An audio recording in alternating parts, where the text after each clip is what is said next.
I think it's okay to struggle. I think it's okay to do things imperfectly, to extend ourselves imperfectly, to strive imperfectly, because how else do we go from becoming this, who we are right now, to becoming who we envision for ourselves, to becoming the most beautiful version of ourselves, to becoming the greatest version of ourselves? How do we get from here to there? It's not going to be a perfect process, even internally. I remember my best friend years ago when I mentioned my family has taken care of me and my siblings our whole lives after our father died. And I was 11 when my father died. And I have a sister who's a year and a half older and a brother who was 4 at the time. And my mom has 6 brothers, and her youngest uncle took responsibility for us. All of her brothers did, but her youngest uncle held a roof over our heads, and he had no reason to. I mean, he was the youngest in the family, not just my mom's youngest brother, but the youngest out of 10 kids. But it was something that he felt in his heart, that he followed in his heart within himself to do. And he took on that responsibility. And he's the reason that I went to college, because I didn't have money for my applications, for my college applications. And it was actually because of him that I was able to apply. And he even covered my tuition when I first started college. And I mean, he's the reason that we had a house to live in and a car to drive and food on our table. And so I'm really, really just beyond words in gratitude. I mean, when you really witness something like this, and you actually are the beneficiary of something like this in this situation, then there's no words. Then even thank you doesn't suffice. The words thank you won't even come out of your mouth, because it's life-changing. And truly, when our lives are touched this way, and when we benefit from someone else who is striving to be their highest version, or their beautiful vision of who they envision themselves to be, or who they could be. And maybe they're just following their heart in the moment and listening to themselves in the moment. And maybe they just keep doing that and doing that until the end vision is what they feel at peace with, and who they know that they could have been, and what they consider the most beautiful to them. And I remember my partner saying, in reference to my uncle, we were just having a conversation, and he was saying, how do you know how many times he extended himself imperfectly? How do you know how many times he gave himself, he provided for you guys, even with conflict in his heart? And I guess on the other end of that, you don't think about that, because really what somebody strives to do, and whatever they show up as, the audacity that they and belief, and whatever the outcome is that they show up as, you take them as that. And I, never thought of it until we were talking about it one day. And what I really drew from that conversation, I mean, I don't even know if my uncle struggled or felt conflicted in his heart. But I think in a normal situation where a brother was taking care of his brother-in-law's family, I would think that anybody might at least, feel some inner conflict there. But I wouldn't be surprised if my uncle didn't, because he's just a extraordinary, just the most beautiful soul, most beautiful. But still, I know that no human being is without struggle, and I know that no human being actually becomes a better version of themselves, does anything, achieves greatness, excels in anything in life, becomes anything, even provides, right? Without struggle, without something internally, right? And so, and maybe my uncle didn't experience this, but I was thinking about for myself, I think that we can be harsh on ourselves, especially when we have even other people who might point out that the place that you're coming from might not be true, or maybe it's just a new habit that you've developed, and maybe it's not true, or maybe it isn't a habit and maybe you're just doing it. Whatever external voices that you might hear are irrelevant at the end of the day, because if that is what you strive to be, if you imagine yourself as somebody who says I love you, if you imagine yourself as somebody who is kind, if you imagine yourself as somebody who takes care of your family, even if it's your brother-in-law's family, if you imagine yourself as that, then it doesn't matter how much you struggle in between.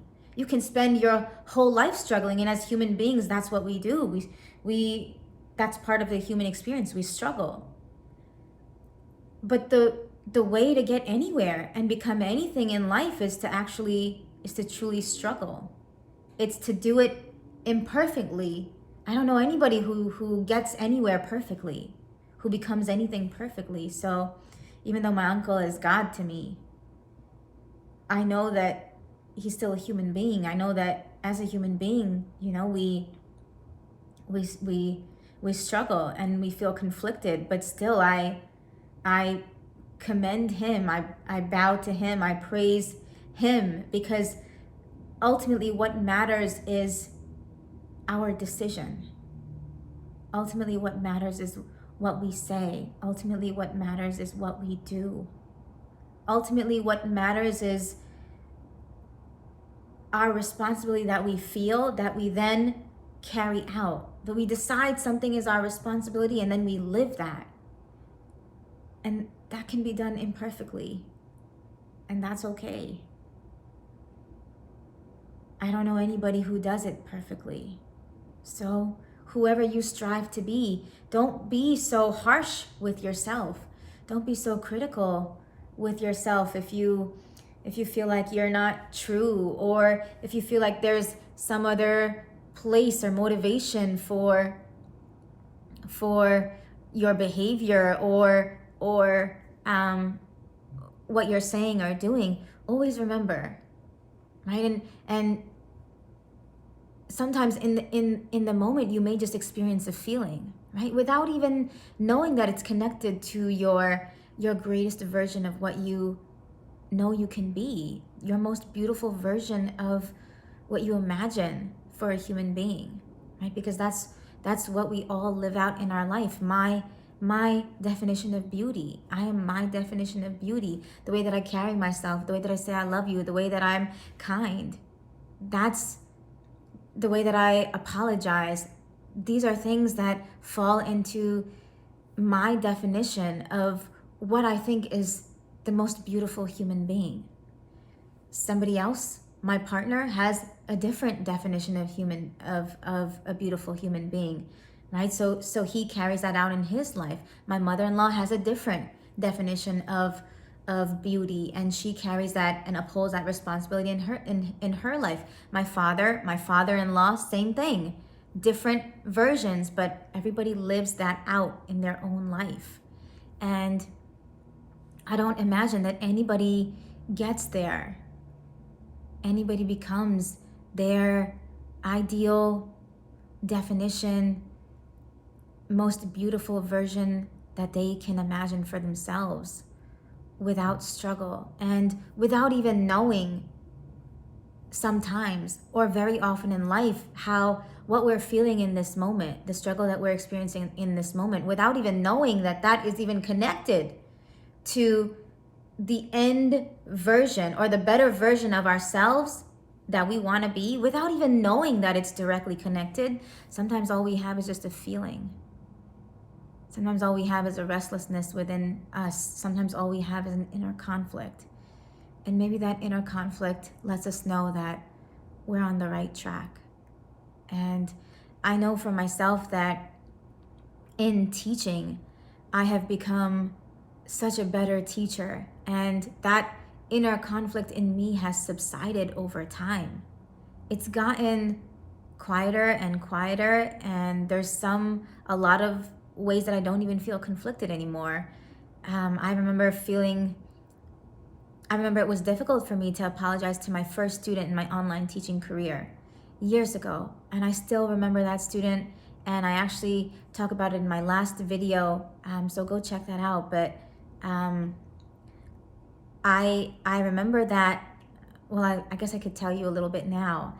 I remember that student who I was mean to, and I thought about it for like a week after that. When I saw the student again, I realized that I had hurt my own heart, that I probably hurt my own heart more than I hurt his. So I apologized. And even after I apologized multiple times in the next class that I saw him, I still didn't feel better. I realized that you carry the hurt that you caused somebody. And maybe that's where I've had to learn a lot of self-forgiveness in my life. But me being mean to that student and then asking for forgiveness, both of those things have improved so much. My struggle and internal conflict with both of those things have it's crazy how much both of those things have changed in just a few years, where and that's including thousands of students, teaching them one-on-one.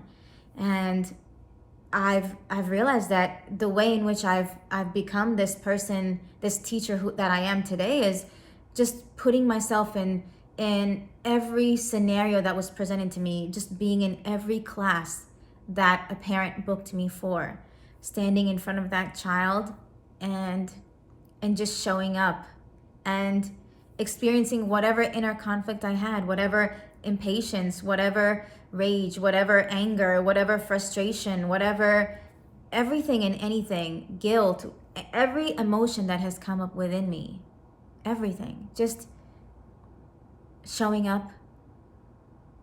And that's it. Until thousands of classes later and thousands of students later, I don't have as much inner conflict. But I didn't get here without the struggle. So I think that so many times we question ourselves. And if I think about this aspect of my life, then I realize that it's true that struggling is a part of becoming great, of becoming your definition of what you consider beautiful, and of becoming who you know you want to be, who you can be, and who you're supposed to be ultimately. And so be easy with yourself and ask yourself, when you doubt yourself, what your connection is to the end version of your life, your end version of yourself, an end vision or better vision of yourself and your life, ask yourself. And if you're not sure where this moment fits into that, just go with your gut. Just trust your heart. Because sometimes we can't really see past this moment. And sometimes we're not meant to. Sometimes we're just meant to trust this moment and act in this moment. And that's intentional too, because that really builds the necessary trust that is required for maybe other parts of our lives. All of it is working together somehow to create us into the people that we know we can be. So trust yourself, even if imperfectly. Even if you show up imperfectly, just show up and trust yourself. And I promise all else will fall into place. Because the only way that we become, the only way that we get anywhere is imperfectly. Walk imperfectly, dance imperfectly, sing imperfectly, do imperfectly, say I love you imperfectly. If you're nervous about saying I love you, I know that I have. And for me, it's been like the greatest struggle in my life to tell somebody I love them. And I remember when I was younger, my partner would say I love you to me on the phone just over and over. And we must have been like 13 years old. And I don't know if I even said it back to him, but I remember that my ear was always glued to that phone. And I've become somebody in my life where I didn't even know that that was my most beautiful version of myself that I imagine, or what I consider to be the most beautiful. But the thing that I struggled the most with at time has now become easier. And I realized that that's who I want to be. I want to be somebody who says I love you. I want to be somebody who expresses love in that way. And that's okay. And that's okay. And I think that whoever we feel like in our heart we're supposed to be is ultimately who we are meant to be. So whatever you consider beautiful, whatever you consider great, whatever greatness you want to achieve, go for it. Just go for it. And it will be imperfectly. And that's okay. But however you show up is whatever people take you as, because if you're like my uncle, you're God to me. I have no idea if that man struggled a day in his life internally. All I know is I had a house to live in. I had a car that we could drive in. I had food on the table. I went to college. I had money for college. I had everything that I needed because this one man decided to do something, decided to take responsibility. Perfectly or imperfectly doesn't matter, because he did it. And in taking that responsibility and carrying it out and following it, his internal struggle doesn't matter at the end of the day, because who he is today is definitely a different person than who he was before he took on that responsibility. And maybe each step and each day in between. Maybe today if he did have internal conflict, maybe he has a lot less today. Maybe he doesn't even have any left today. He's a really remarkable human being, but so are all of we. And I think he just shows us what is capable for a human being. And the greatest of us do. We show each other what is capable. I love you. Go be your highest version. Go be your definition of beauty, or just in this moment. Just in this moment. Bring that down to this moment. What feeling do you have? Who do you want to be in this moment? Follow that. Go do that. Be that. And if you do that every moment, in each moment, then you'll have the life that you want, and you'll be the person that you never imagined you would be. But I think when it all comes together, you'll know that that was who you were supposed to be, and that was your definition of beauty. I love you. You are beautiful. Go be it now. I'll see you.